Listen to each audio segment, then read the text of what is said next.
coat? Yes or no? No. No. So this one is during winter when the weather is so cold. You need to wear a coat. Everybody. Coat. And also, you can also put some scarf. Okay, like that. So, I will stick it out here on the board. All you have to do is color this one. Then later on, we are going to cut it out. And also the clothes. And put some tape on it. Then, stick on it. We are going to pretend.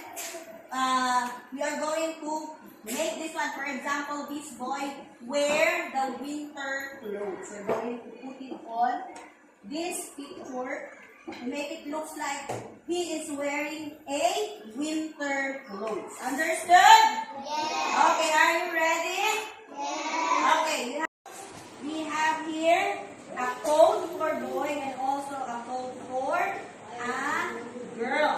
Okay, we also have some hat and some scarf. Okay, I will give back your paper and all you have to do is cut it out. Cut it beautifully. Understood?